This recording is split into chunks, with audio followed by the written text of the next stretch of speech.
Why are you selling your birthright? Why are you selling your birthright for a bowl of soup? See, in the Bible, there's the parable of the talents, and there's a master who has servants, and he gives each of them talents.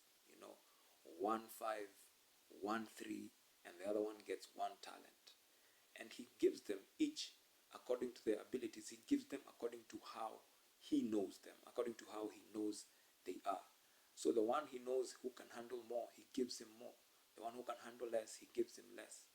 And after a short while, he comes back, and the one who had more, true to the master's assessment, has already made 5 more out of it. The one who had 3 has already multiplied them, and the one who had 1 buried the talents. And this is a very this is something that we should take very seriously and try to understand what it means. You see, the answer that the one who had 1 talent gives is that I know you.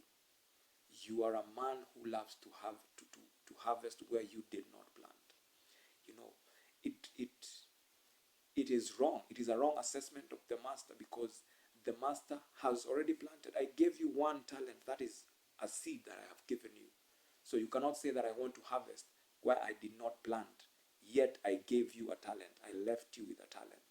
So the mindset of this servant who got 1 talent is one of selfishness. He is a wicked man. In fact, the master calls him a wicked man, because he is only thinking about himself. He's only thinking about filling his own stomach. He's only thinking about his own needs. He's not thinking about multiplying his talents for others. He only thinking what is enough for him. He's only thinking about his own safety, his own security. And that is why he says, I will bury it, Duisipote, so that it doesn't get lost. You know. But the others, they are multiplying their talents for other people. There's one with 5 talents, and he's thinking of multiplying them for others. Because if you have enough for yourself, definitely the rest is gonna be for others. But this last servant, in fact, what he had is taken from him. Because if you're only thinking about yourself all the time, then it is you are actually minusing from yourself instead of adding from yourself.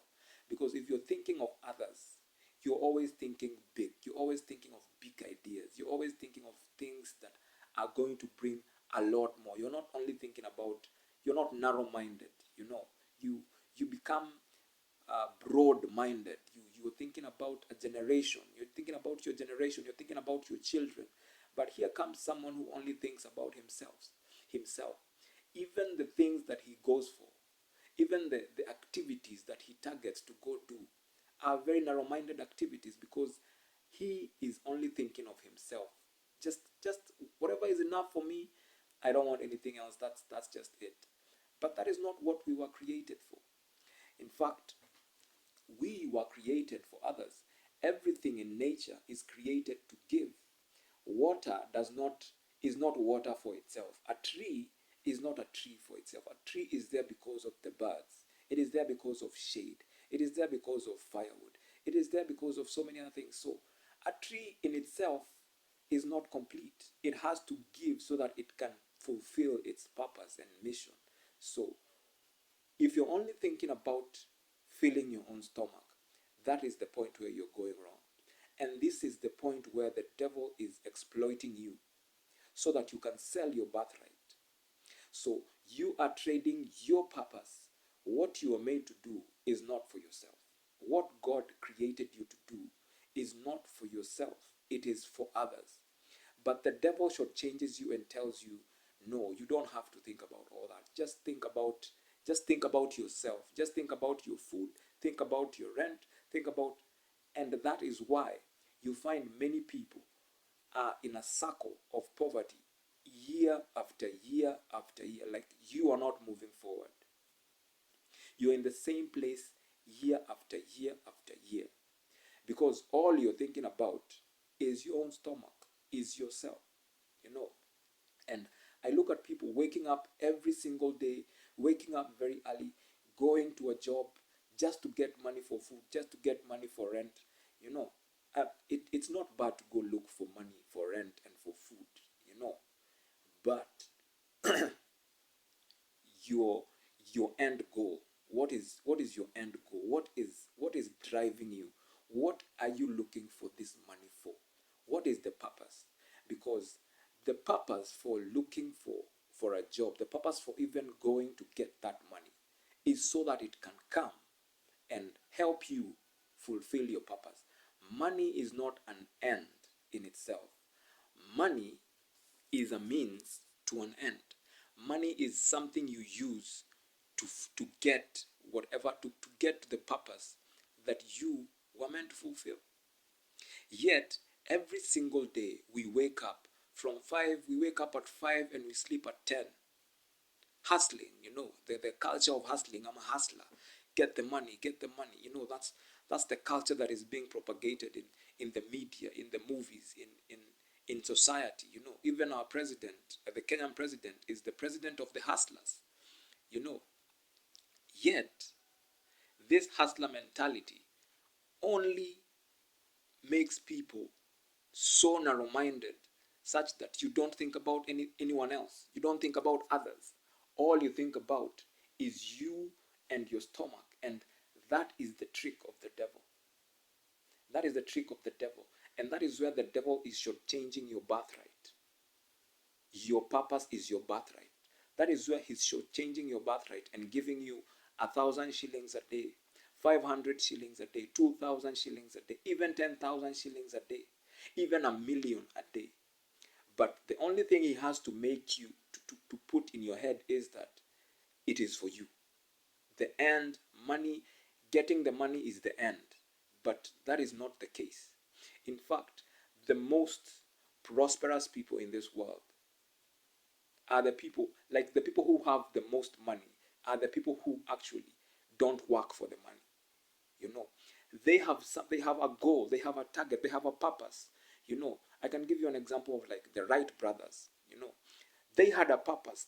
All they wanted to do was to develop an aeroplane, something that can fly, and they believed it. And they did not substitute that for a factory job.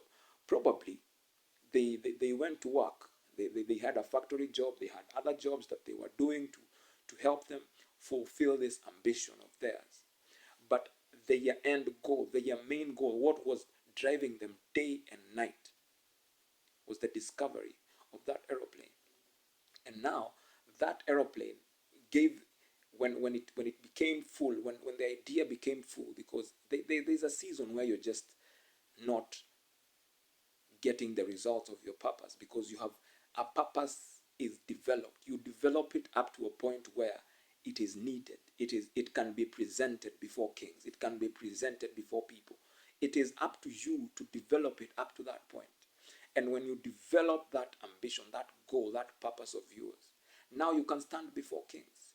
And the Bible does not say that your hustle is going to make you stand before kings. The Bible says that your talent is the one that's going to make you stand before kings. It is what is going to drive you to high places in this world. But we are so focused on the money, the little petty things. What is enough for you, and you end up shortchanging yourself. Most of us wake up hustling, morning till evening. But what are you working for? If I ask you, what are you doing? What are you working for? What are you looking for? Your end goal is money. So yeah, now you have the money. What are you gonna do?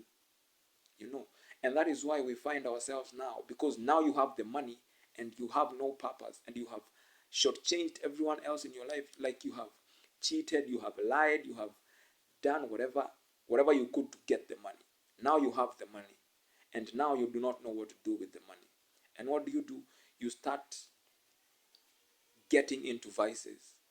You get into vices. You start prostitution. You drinking. You're clubbing. You're doing all these things.